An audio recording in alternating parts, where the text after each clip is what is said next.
Zulu, this is OR4 ISS. I've got you loud and clear. How me? Over.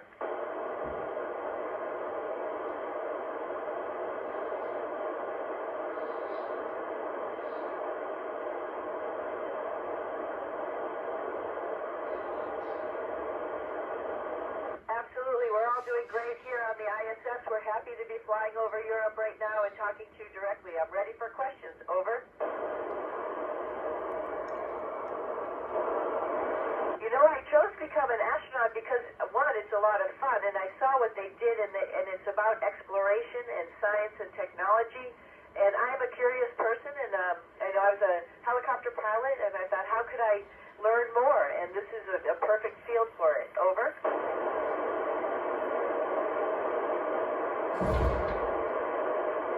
Yep, I was a helicopter pilot and a test pilot, but that's not the only field we have. We have doctors and scientists, and even a veterinarian in our office. And so a lot of people have a background in science, math, technology, and engineering, and then want to take it another step further to become an astronaut. Over.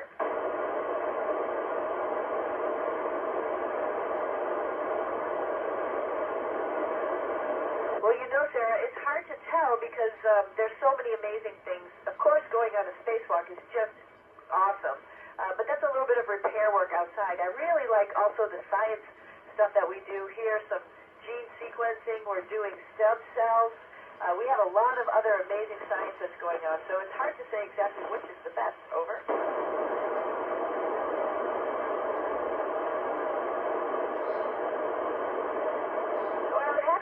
Spacewalk training is hard. You know, the big spacesuit that you go out in space is over 300 pounds. Not that it weighs anything, but it's hard to work it. It is exciting also that when you go outside, that spacesuit is essentially a spacecraft, and it has to take care of you, and you need to make sure that you're stuck to the space station all the time. So it is exciting. It's a little bit scary as well. Over.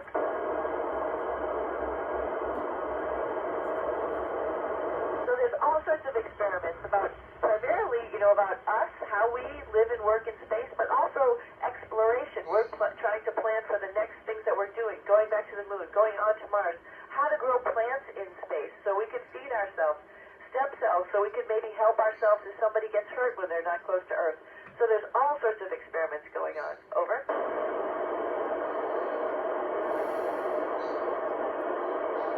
That's a great question. I'm standing here, or floating here, rather, in the Columbus Laboratory, and we have 3D printers around us. So if something breaks, we're learning how to do metal 3D printing, so hopefully in the future we'll be able to fix things if they break.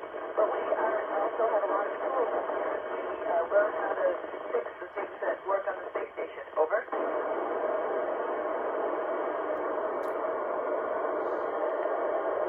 So, we all do everything. It's pretty interesting. It doesn't matter if you're a doctor or a pilot.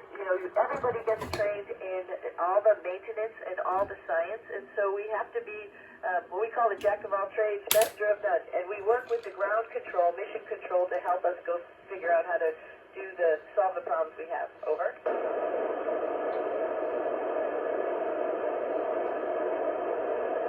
Great question. It's a little confusing if you based your day right on the sun, but we base it on Greenwich Mean Time, and we have it like a normal day. We wake up around 6 o'clock and go to bed around 10 o'clock, and the workday really starts at between 7 and 6, with a lot of working out. We have to work out in the middle of all that, as well as do all the science and maintenance. Over. Great question, and the answer is actually no. Everybody has to be qualified and ready to do the job, so everybody has to bring themselves, to the table and make sure that they are ready to go. Generally, women are potentially a little bit smaller, and so you just have to work out and make sure you're able to do the task. Over.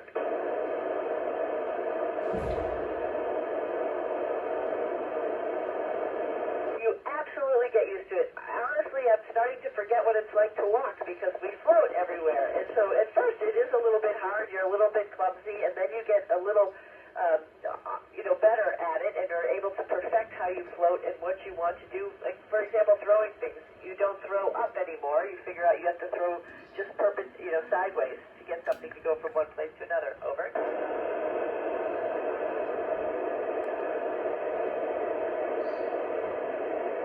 I think most astronauts are okay with about 6 it's a little bit of a, it's almost a half a school year, right? So you start to miss your family and your friends, and you want to go back and, smell pine trees and have the rain fall on you. So around 6 months is a good number, but we have had people here over a year. Over.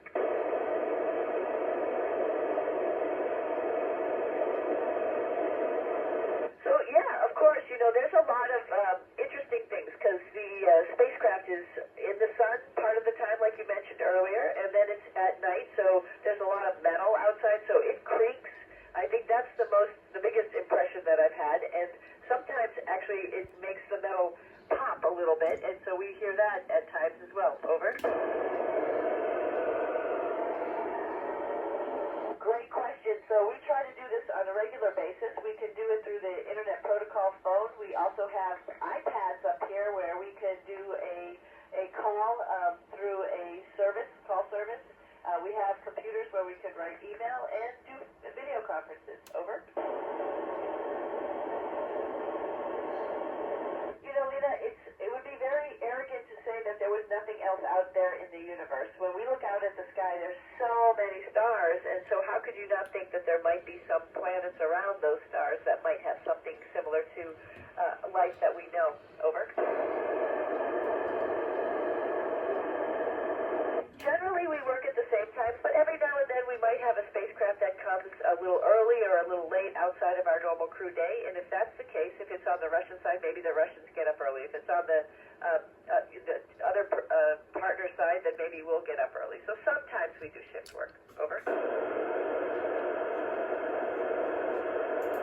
The space station's been up here for over 20 years, since 2020, parts of it, and so, 2000, so parts of the space station on the outside have been hit by small micrometeorites. We see that when we go out on spacewalks, and we have to be careful on some of the metal that has been a little bit deformed. Small little craters have been formed. We have to watch out for our gloves because of that. Over. I don't think I've ever really been bored on the space station. There's so much to do and see. Look out the window at our beautiful planet, take some amazing pictures, watch other people doing some science and learn about it. There's so much going on. But we actually do have some TV shows or whatever on our computers that the folks have uploaded for us. Over.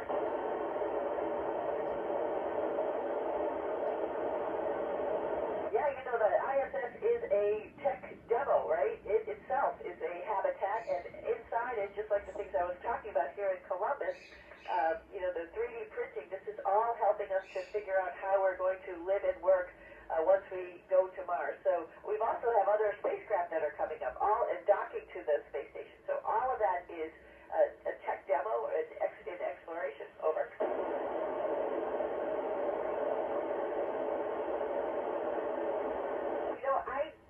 They probably do, but I don't know too much about it, so I don't know. Just because I have other things that I want to do. I write a journal, I take pictures, so I haven't been on playing any computer games. But I'll ask some of the guys who are a little bit younger than me, and maybe we'll get back to you. Over.